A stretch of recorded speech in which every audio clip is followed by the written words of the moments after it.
Hello, everyone. Welcome to episode 42 of Buds and Blue Jays. I'm your host, Jesse Burl, and I'm joined, as always, by my co-host, Riley McConnell.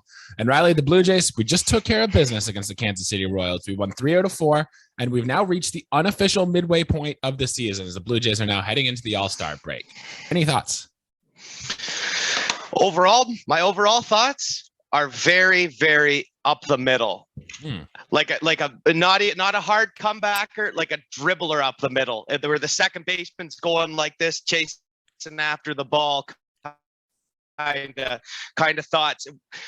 We definitely had a worse start than I thought to the season. It has to be a good second half for this team to be successful and to reach the postseason. There's a lot of good teams in baseball right now, especially in the American League. We saw Seattle and the second half. I've never seen a team do quite that well right up until the All-Star break. They're on fire. And the Yankees, I mean, and on this channel, it's almost blasphemy to say, but they're the best team in baseball right now. Oof. And I don't know if that's going to change.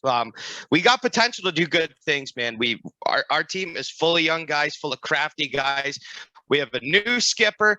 We're turning over a completely new page, dude. And I think we're going to like what we see second half, but we got a little bit of time to think about it. We got the All-Star game coming up. We got a little bit of a break. This is time to kind of sit back, make small adjustments, and hopefully come back just on fire, man, because we do need to light it up before the trade deadline and into August. Is there a team that needed the All-Star break more in baseball than the Toronto Blue Jays? Like, a lot of their guys seem to be battling with these nagging injuries. There was like the trouble in the clubhouse, which led to the Charlie Montoyo firing. Like, I think this Toronto Blue Jays team needs a break more than any other team in baseball, because just something to sit back, refresh, and don't think about baseball for a few days. Just come back and get fully ready, because we're going to need a big second half, like you said, if we're going to come over these teams and secure a spot in the playoffs. So a lot to look forward to going on there. Oh, super excited, Jesse. Of course, on this channel, we cover every series. This will be our last one, unofficial first half of the year. Then we'll have our All-Star episode. And then, like the Jays, we'll grind it out the rest of the year, and hopefully, and begging the Jays to bring us some good news. I want to be standing here with the broom at least 3 more times this season. I thought it was going to happen this one, to be honest. We didn't start it off the best, but hey, you know what? We salvaged the end of the year, and we're going into the All-Star break on a winning streak. Yep, that's right. Jays won 3 out of 4 against the Kansas City Royals to make a 5-1 homestand, which was desperately needed. And honestly, we're beating teams that on paper we should have beat, so that was good. Game 1 of this series, the Jays lost this one 3-1. Kevin Gausman made his return from his ankle injury, and Kevin Gausman looked just like Kevin Gausman of old. Jays hit balls hard off of Zerpa, the rookie that Kansas City called up because they needed to fill their team because they had so many people on the restricted list, and they were just finding gloves all game, so the offense couldn't get going. Matt Chapman did hit a solo home run, but that was all the offense the Jays can muster as they fall in this one 3-1. Game 2, Blue Jays win that one 8-1. The Jays offense came back around in that one. We had 3-run home runs from Teoscar Hernandez and Matt Chapman. Alek Manoah does what Alek Manoah does, and he was quite solid, right in the ship again. And then game 3, this was a wild game. The Jays won 6-5. Jays gave up 2 runs in the top of the 10th inning after Jordan Romano gives up a home run, only to score 3 off 4 straight base hits in the bottom half to win this game and sneak it out. Max Castillo gave up 3 runs over 3 innings pitched, but aside from that, the bullpen was pretty good, aside from the home run that Romano gave up in the top of the 10th there. And in game 4, a game that happened yesterday, the Jays won 4-2. Barrios gave up 2 runs early. The Jays battled back with 2 of their own, and then it was kind of locked in a stalemate until our all-star, Alejandro Kirk, hit a clutch 2-run home run in the 8th inning to break that game open and to win the game for the Blue Jays and to secure a series victory. So where the Jays stand right now after this series, we are 50 wins, 43 losses. We're 14.5 games back to the Yankees, and we are currently sitting in the 3rd and final wildcard spot, just 2 games ahead of the Boston Red Sox. So let's take a moment to think about that and kind of reflect on our first half. Like, is this where your expectations were for this team, that we'd be, 6.5 games above 500 and we'd still be in a playoff spot, or were your expectations higher for this club?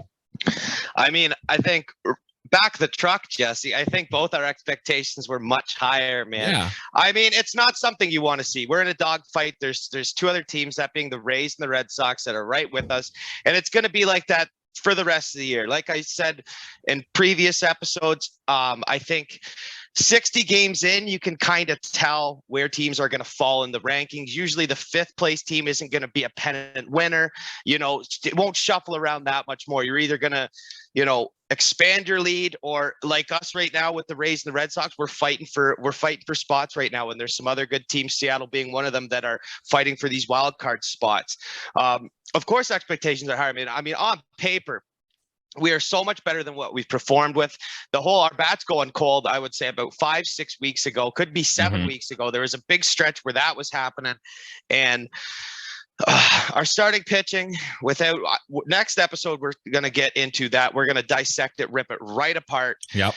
But I expected our pitching to be quite a bit better. Barrios and Kikuchi are mainly the culprits for that. Right, yeah. However, I mean, you can't knock so far. I can't really knock guys like Vlad Guerrero. Yes, he hasn't been hitting 30 home runs up to this point, but he's still played very above average ball.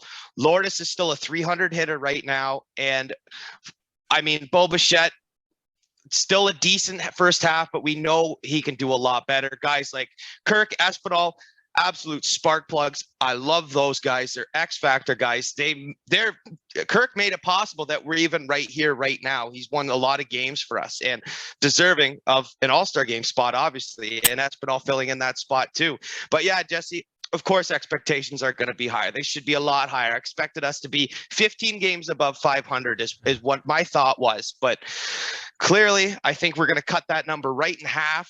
And we're going to have a good second half. We're going to have a good second half. On paper, I still think this Blue Jays team is better than Tampa, better than Boston, better than Seattle. It's just, you don't play baseball games on paper. That's the problem. And the Jays have had some tough luck losses and, some underperformance or some like issues where they haven't been able to perform in the clutch. And that's kind of brought their record to where they are today. So I agree. Let's get into this series here, though, and let's talk about the players that impressed us just in this last series against Kansas City, because we can't forget about that. And the first one I will say is let's give a hearty thumbs up to Mr. Teoscar Hernandez, and welcome back, Mr. Silver Slugger. He had a home run and 4 hits in this series, and coming off a series against Philly where he had 2 home runs in that one too. So a really great homestand from Teoscar Hernandez. And since June 1st, Teoscar Hernandez is hitting 315, 358, 583. With a weighted runs created plus of 162. Like, Teoscar is back and he's showing no signs of slowing down. Like, honestly, he's turned into like Jose Bautista without like maybe the 50 home run ceiling, but a guy who can go into the 30s. Like, and that's been huge for Teoscar's development. And I was thinking about this when I was watching the Apple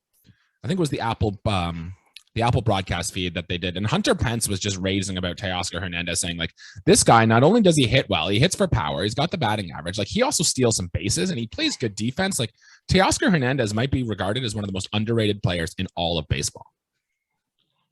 I believe that was Pence's exact quote, Jesse, to take it from you right there from your mouth, was he might be the most underrated player in all of baseball. And the Jays have a lot of them. I feel like as Toronto fans, I focus a lot on the American League East. I know the American League East players, but I feel like outside of Canada, even the Yankees, they don't see Teoscar like we do. The Red Sox fans, the Rays fans, I mean, don't even count the Angels fans out or Oakland. They know nothing about Teoscar Hernandez, but for me, we know what he is. And yeah, he could be a savvy base stealer at times. He's sneaky that way. He has definitely a plus arm out there. I'll admit that his glove isn't, fantastic. I don't think he'll ever win a Gold Glove, but it definitely gets the job done for being a corner fielder. And look at how he ended the half. I mean, he had a double dong in game 2. I mean, that's pretty good and a good way to end the homestand. He was our best player in the homestand. We don't want to recap the last series as well, but including this one, Jesse, Teoscar was our best player throughout this 6-game homestand. Yeah, and absolute nails from Teoscar Hernandez. Another guy we wanted to give one up to, and Riley, I'll let you talk about this one. How about your third baseman, Mr. Matthew Chapman? Hell of a series, eh? Our third baseman. Yes. He does not belong to me, although I do have rights as he was my favorite player before any Jays fan he was their favorite player. So I'll take that title. But yeah, anytime you can get back-to-back home runs from Matt Chapman, that's a good thing. That just means, and it could have easily gone other way. He could have had 4 flyouts, the warning track. It doesn't matter. Jesse, I think I'll tell you this because you've said it numerous times and I've agreed with you numerous times. Now you're about to agree with me that I believe and I have a great feeling that Matt Chapman is going to have an exceptional second half of the season. I think that his bat looks great.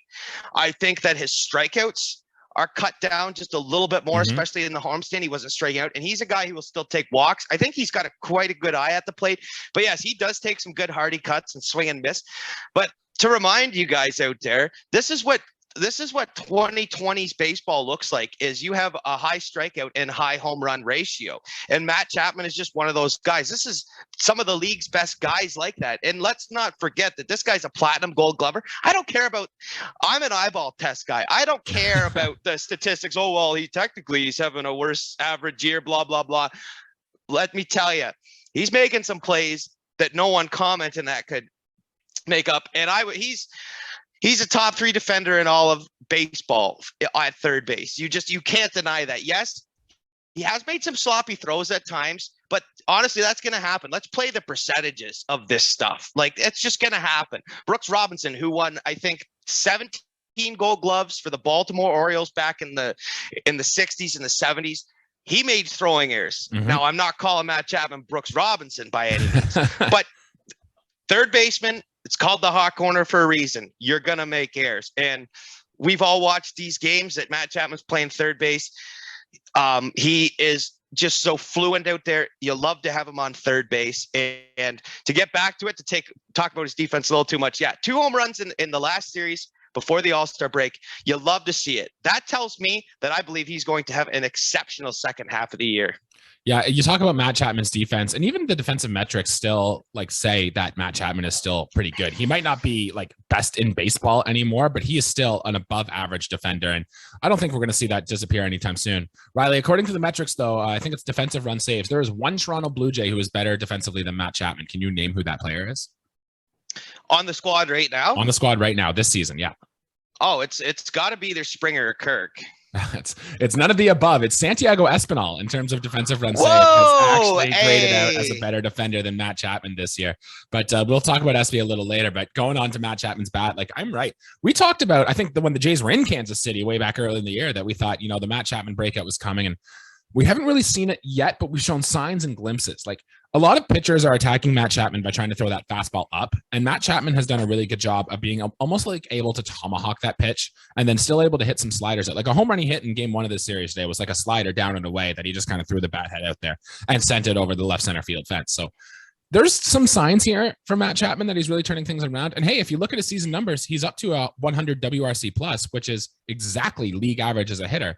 And if you look at the lineup when their A lineup is out, if Matt Chapman is your worst hitter in the lineup, that's amazing, because that's going to mean good things are happening here for this Blue Jays team. So I'm with you. More big things for Matt Chapman in the second half. Yep, I believe it, man. And it's soon to happen, man. After this week, I will be talking about him, hopefully giving him a lot more thumbs up, Jesse. Now we'll squeeze in, I believe, one more thumbs up, Jesse. Who are we squeezing in? We did win 3 out of 4 games, so this was a challenge to actually select these players, Jesse. Who was the last guy you wanted to discuss? Yeah, there's probably a better candidate for this, but I wanted to give some love to what Trevor Richards has been doing out of the pen. Since he came back from his quote-unquote neck strain that he had, Trevor Richards has actually been really good. He's thrown 7 innings. He's only given up 2 hits. Now, he's given up 4 walks, which is a little high, and we talked about before he went on the IL that the walks were an issue from Trevor Richards, but he hasn't allowed a single run, and he struck out 12 batters, which is kind of rare from a guy who throws, 92, 93 with a big curveball. The Jays bullpen has really needed someone with strikeouts, and I'm not saying Trevor Richards is going to be that guy going forward, but for the past 2 weeks or so, he has been that guy, and he's really provided John Schneider with just, not so much maybe a high leverage guy, but a guy you can throw up there and reliably have a good chance to get you out of an inning, and he single-handedly has helped the Jays stay in some games over this last 2 weeks. So thumbs up to you, Trevor Richards. He did. An unconventional one. I do like a good bullpen, and it's very seldom do we talk about our bullpen being good and actually giving them thumbs up unless your name is Adam Simber or Jordan Romano. Right. So to sit here and talk about Trevor Richards, a low 90s velocity guy racking up the strikeouts, that's good. He was a reason for winning these games, holding the lead. I mean, that's important because it could have easily gone the other way. And if it did, he'd be in the thumbs down column. It's as easy as that. But yeah, the turnaround from Trevor Richards, I mean, it's promising to see, because the worst thing you want to do is cut a reliever and bring up a guy who's unproven. I mean, hey, not the flashiest job to be a middle innings relief pitcher, but when your numbers can back that up, it looks really good, Jesse. When you're a reliever and you have a good stretch of games, like your stats, I mean, almost look like a closer, right? When you're not used in closer roles. I mean, take Trevor Richards for the 2-3 games he threw in. Like, his numbers look great. Yep. And that's what you need, honestly.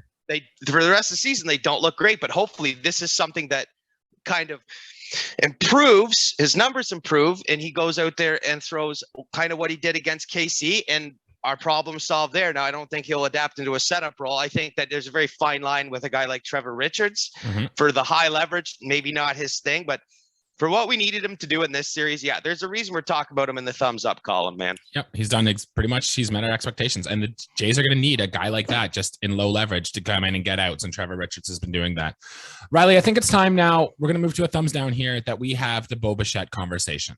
So the Jays, the Jays are sending 6 players to the All-Star game in Los Angeles, and Bo Bichette is not one of them.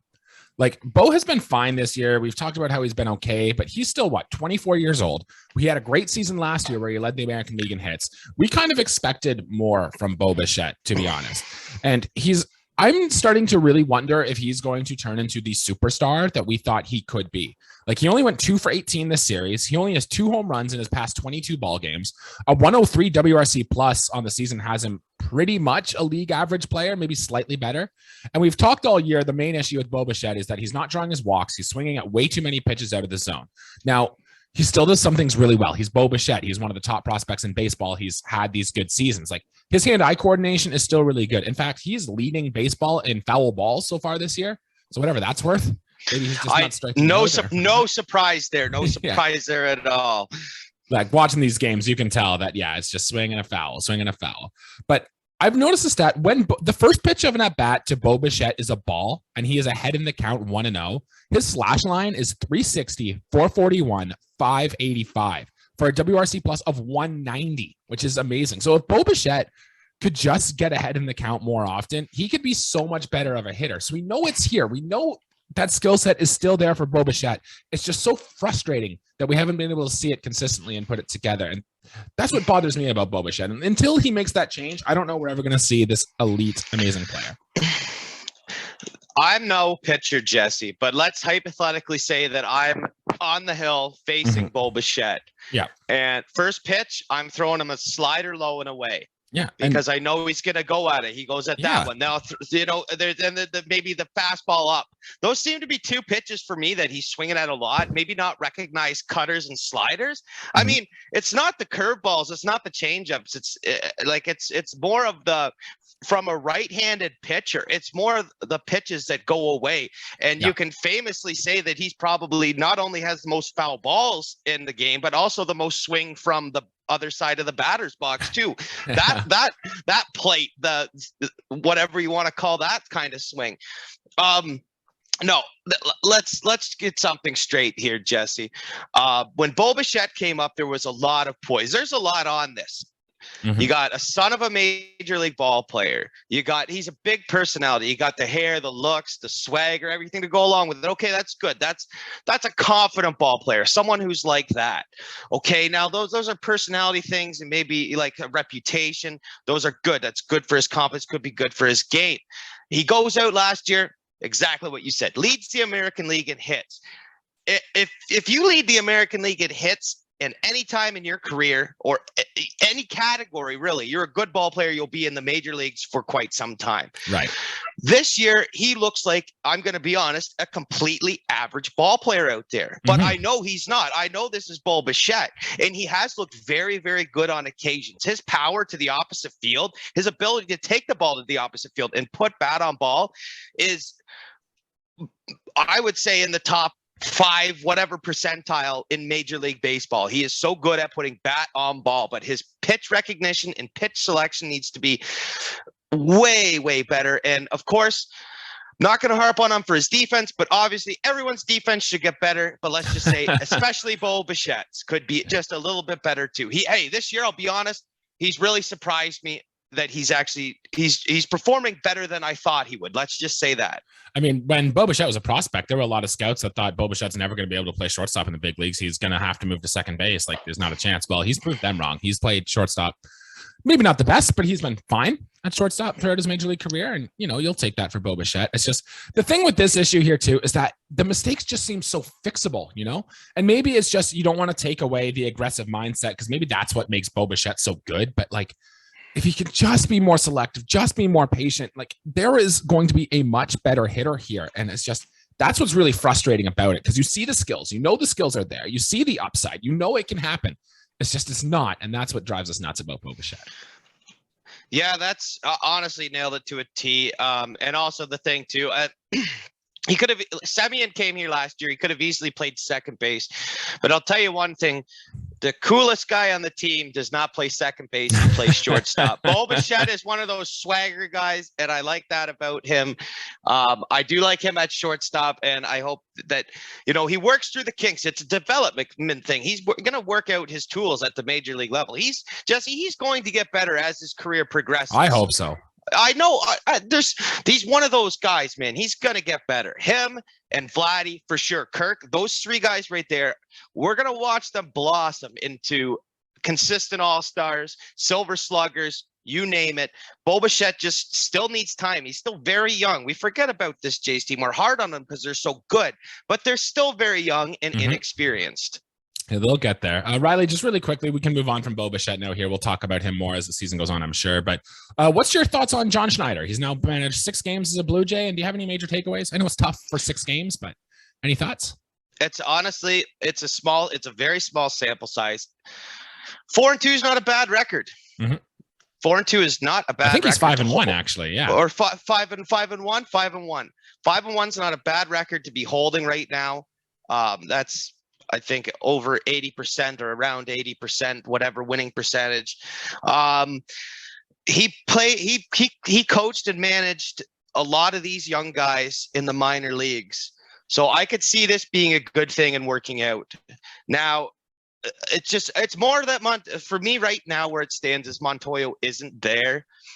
And the shakeup is still very fresh. So now it's kind of on the players. This is very much on the players, Jesse. And again, I believe that they're going to fall through second half and they're going to make this manager shift change look exceptionally brilliant from the front office. Because if they don't, I mean, then the GMs are going to, they're going to lose out there because you've assembled quite a good ball team. Yes, you can't prevent injuries and such, but the guy that's injured right there on the mound maybe hasn't been throwing the best ball out there. I mean, it doesn't help that, Jansen being an all-star caliber player played 4 games this year, it feels like, and you can't use them. So we're working with what we got right now for John Schneider. He's working with what he's got, which is a good ball team, and they're playing at the best they can for right now, just before the All-Star break. I mean, if it's not broke, don't fix it. I like when Vladdy's batting 2 and the Kirk's lineup change was the big thing. Yeah, that's Jesse. If that didn't happen, I was going to come on next. It should always go from net. Like this is, I know you're the analytics guy. I'm old school. I want the big power bat to bat cleanup and your best hitter to bat third, but I think that it's got to be Springer, Vlad, Kirk, and then Bo. I think that's the new generation thing, and I agree with the lineup change 100%. Keep it like that, because if you win with it, if it's not broken, don't fix it. We're winning with it, don't change it. I agree. Speaking of the All-Star break, the Blue Jays are sending 6 players to the All-Star game this year out in LA, which is going to be great. Riley, which is the second most the Blue Jays have ever sent. Can you name what season the Blue Jays sent the most All-Stars to the All-Star game? Oh man, there's got to be 1993. Yeah, you nailed it. That was an easy question. 93, the Blue Jays sent 7 All-Stars to the All-Star game. So hold on. This is not rehearsed, I bet you. So got to be Olerud, Alomar. Yeah, I can look it up in 2 seconds. Keep spitting out names. Well, I'll just tell the folks at home who I think: Alomar, Olerud, Joe Carter. I'm sure for pitchers they had Dwayne Ward go, so that's 4 there. I think maybe Juan Guzman was an all-star. They had Dave Stewart, and I don't think Henderson had been traded by that point. So I'm missing one more guy. Oh, Devon White maybe was an all-star as well. Devon White, Dwayne Ward, John Olerud, Paul Molitor, Pat Henkin, Paul Molitor, yeah, Joe Carter, and Roberto Alomar. So yes. Well, it could have been it could have been anyone from that team. And you asked me an easy question. I just throwing out that whole team is one of the greatest teams of all time. But well, statistically speaking, then this Blue Jays team is the second greatest team of all time because we are sending Alejandro Kirk, Vladimir Guerrero Jr., George Springer, who won't play. He's going to take some time to rest and stuff, which I think is the best for George Springer. Santiago Espinal, Alek Manoah, and Jordan Romano are all going to the All-Star game. And honestly, you could make the strong case that Kevin Gausman should be there as well. Bo Bichette has been an All-Star in the past. I know he hasn't put up for it this year, but he could be there. And even Teoscar Hernandez, if he didn't get hurt, I think he's probably an All-Star too. So 9 all-star caliber players for this Blue Jays team. Are you excited to see them tear up the weekend in LA? Yeah, I'm very excited, and throw Jansen on that list if he didn't get hurt too, because I am a big Danny Jansen fan. Yeah, I'm excited. I'll be honest. I actually watched the celebrity softball game so the other night. Did you? Yeah. Oh man, that's hilarious. Hunter Pence just about took one over the left field wall. Mm-hmm. They were. Oh man, that I was really rooting for whatever team that J.K. Simmons and Bryan Cranston, the LA team there. I was really rooting for the old boys there. Both big time baseball fans, both big time Dodgers fans. It's fun to see. As far as the pop culture references and people, I could care less. Right. I don't know or care who the hell Bad Bunny is. I mean, he didn't have rabbit ears, so I don't know who he is. But I did know he pinch hit twice for Vlad and brought in Vlad and Ortiz, which is super cool. That being Vladimir Guerrero Sr. Mm-hmm. So yeah, much better to see them bat than the rabbit guy. But yeah, it was fun, man. It's entertainment. Now the big boys are going to play. We got the Derby coming up.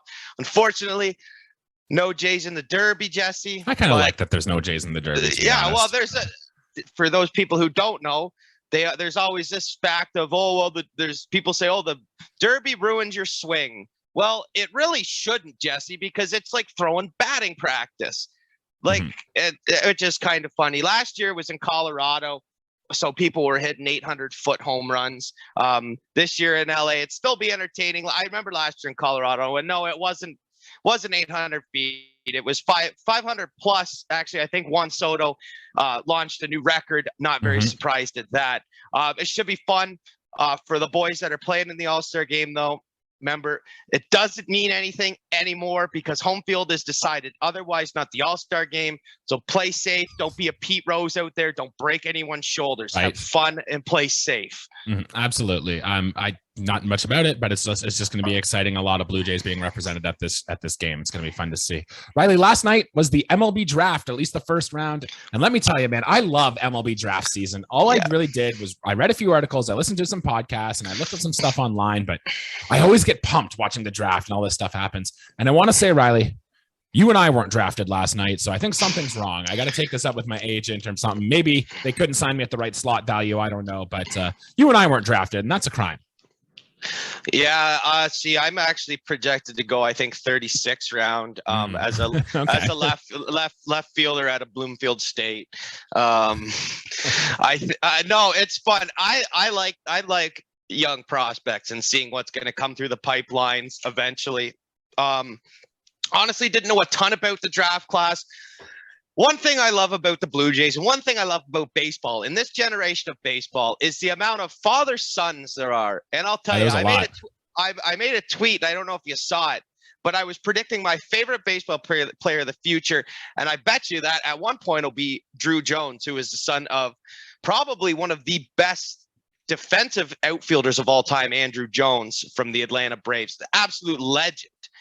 And you know what? I bet you, I think he's the best player of this draft class. I believe Matt Holliday's kid. I watched a couple clips on I think his name's Jackson. Yep. I think he'll be a hell of a ball player, but you watch this Drew Jones kid and he's going to be something very, very special. I'm still, it's still curious and excited. There's still a lot more, drafting to go. The MLB draft is so unique in that there are I believe, 40 rounds, Jesse. Yeah, not as much anymore. They've changed it in the CBA. Yeah, did they? Yeah, since the COVID shortened season. But there's a ton of rounds in the MLB draft, and it's incredible. You know, some of these guys, you know, that are picked in the top 5 might never make it the show, but then you get a guy in the 17th round who makes it at his age 27 season. So it's exciting, man. It's almost like it's a box of chocolate. You never know what you're going to get. Well, let's talk about some of the guys the Blue Jays picked. They had 4 picks on day 1. They had pick 23, pick number 60, and picks number 77 and 78. Now, those last 2 were comp picks for losing Robbie Ray and Marcus Semien in free agency last year. So with pick 23, the Blue Jays took left-handed pitcher Brandon Barriera from American Heritage High School. Now, here's what Fangraphs wrote, and I'm going to tell you a little description about Barriera, and you tell me what you think about this, okay? Mm-hmm. He says, Barriera looks like a shorter Ricky Tiedemann at the same age, so we love that already. He's got a low 3/4 lefty with a perfect pitcher's frame, the physical projection that comes along with it, and a slider that features so much length that at times Barriera can't control it. He will typically sit 93 through 96, and his feel for location comes and goes, with the pitch often sailing up to Barriera's arm side. He has a stiff front side throughout his delivery that looks like it sometimes prevents him from finishing out in front and locating his fastball. Some of his sliders, though, are absolutely ridiculous, and Barriera can vary his breaking shape through, again, his command as them is pretty loose. He can also create tailing action on his changeup from his arm slot, though developing his changeup is probably a distant goal, much less important than refining his fastball and breaking ball command. If you're inclined to bet on those things and develop base frame, athleticism, and ease of delivery, which I am, then Barriera is a mid-first round prospect with mid-rotation ceiling. That sounds great. And I assume they have him drafted, I'm assuming, as a starting pitcher. Mm-hmm. Those descriptions to me sound like a closer. See, that's what I thought too. He's a left-handed pitcher, so I don't know if he will close, but I screamed reliever, like high leverage reliever when I saw this. Yeah. Oh, totally. I mean, it's concerning as the doesn't know where his slider is going to go, but movement over control for relievers for me. If I have to choose one or the other, I'll take a guy who throws absolute gas and has just a lethal drop on a sinker, a slider, a splitter, whatever his secondary pitch or pitches are. I'll take the movement. If we can develop him to go 7 innings, then that's great. But if not, I think the worst case is a guy like this is definitely a bullpen arm man, because if you could throw, what did he say, between 93 and 96, and he's still young, and he touched 99 this spring as well. So, I mean, don't blow your arm out, kid. I would take that speed off. Yes, velocity's sweet, and the scouts love it. The coaches love it, but your arm doesn't love it too. Save yourself, man. You know, pitching it's a battle. I never pitched, but I'm sure I wouldn't have been very good long term because I would have threw as hard as I could every time. So yeah, it's a smart pick. You got a mid-20s pick. You take a lefty reliever that can throw gas and has an absolute, gust of a wind come in and move his slider. So that's pretty good, man. That's not a bad first pick. Yeah, the Blue Jays are absolutely going to try to develop him as a starting pitcher, though, until he fails, like your typical relief builder. They're a starter until they prove they can't be a starter anymore. And there's a chance he gets into that same development program that Ricky Tiedemann had. And we're talking about Brandon Barriera as a top 100 prospect in MLB and a guy who's going to be in our rotation long-term. So I'm excited about that. Riley, really quickly, I will touch through the rest of these guys here. At pick 60, the Jays take a shortstop, Josh Kasevich from Oregon. He's 6'2", 200 pounds. He had one of the lowest strikeout percentages in Division I baseball at a minuscule 5.6%. So that's kind of like Alejandro Kirk territory with how little he swings and misses. His swing is balanced, compact, well-timed, and results in a ton of low-lying contact. He played shortstop at Oregon, and while he makes some slick plays there, he doesn't really have the range to play it at the big league level. He is best when he's moving right to left and fielding and throwing. So third base, where he can be positioned as such, he can do this regularly, is probably the best pro fit and should be above average there. So doesn't seem like a ton here. A good just guy who doesn't swing and miss, good contact rate guy who gets, he's probably not going to be a power threat, but, he might hit for batting average at the big league level and play good defense. 3-tool guy, develop him. I'm sure he'll do his dues in the minors and maybe see him up. That's what I see. 3-tool guy there, Jesse. Yeah, the reason why we probably picked him there, a little under slot, is so we could get this guy at pick 77. We got switch hitting shortstop Tucker Tolman out of Hammond High School. Now, there's some buzz on the internet about Tucker Tolman. He was MLB Pipeline's 35th rated prospect, so the fact we got him at 77 seems like a huge win for us. And here's the scouting report on him. Tolman is a huge switch-hitting bat speed, though more from the left side than the right. He had a rough stretch in the middle of his showcase summer. Then he righted the ship down in Jupiter, Florida, towards the end of the season. His contact to whiff ratios aren't bad over a large sample, but the dramatic nature of some of the swing and missing is a little concerning. He has 40 defensive hands and actions, but is workable at second base and should start there in pro ball with left field as a fallback.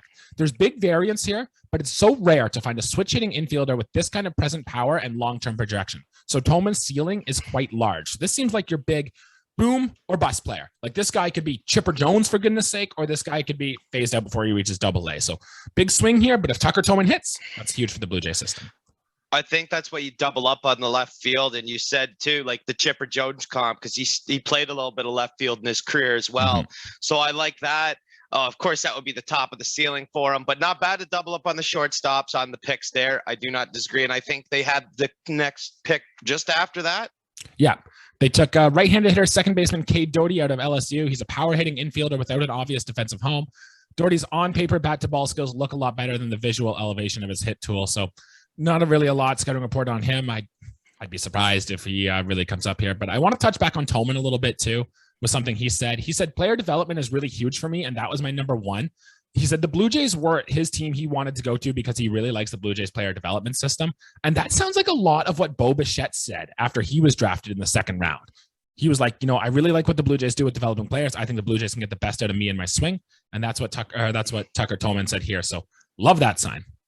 Well, it's better than a whole Eric Lindros thing or, Deion Sanders. Like, if you draft me, I'm not putting on the jersey. I'm not playing a game, blah, blah, blah. If you're happy to be on our system and we have great coaches for you guys to work with, then we'll take it all day, man. I would suck to be drafted by a team you wouldn't even want to take part of. Well, for me, I'd just be great to be drafted in general, whatever. But if you have a preference and you get selected by them, then hey, you know what? You're off to a good start in your professional baseball career. Absolutely. That'll do it for our episode here today. Thanks everyone for tuning in. We went a little bit long today, but we had a lot of stuff to talk about. We were excited about the first half. We had these draft prospects to get to, so no shame, no foul there. Thanks for everyone tuning in. Later this week, we're going to do some big picture stuff, probably like a nice hour-long episode, and reflect on the plan that Ross Atkins and Mark Shapiro had, talk about them, talk about more of the coaching staff, some more prospects. So all the big stuff, big picture stuff for the Toronto Blue Jays, which we will do later this week. Riley, that's it. We've done half a season of this show. Ready to buckle up for a grind of what should be a very exciting second half? Ready to go, man. It's going to be a lot better in the second half because I really think that it would be almost impossible to do worse than we've already did with the guys that we have. Don't say that. Knock on wood. No, we'll be all right, Jesse. I don't have much more to say for the episode. I mean, I think we got a lot. We covered the draft. Busy times though, guys. It's going to get crazy here. We're almost into August. I cannot believe it. The deadline is upon us. Yep, month away. The All-Star break's going to happen. It's a lot's going to happen, guys. Stay tuned. Watch the games. Watch us at Bud's Blue Jays. Follow us on Twitter. The whole 9 yards. I mean, we're in it to win it. We're here for the wins, the losses, and you know what? I think that great things are going to happen, Jesse. I don't know about you, man. I think that we're going to have good second half. I hope so too. Thanks for tuning in, everybody. We'll be back later this week. Thanks, guys.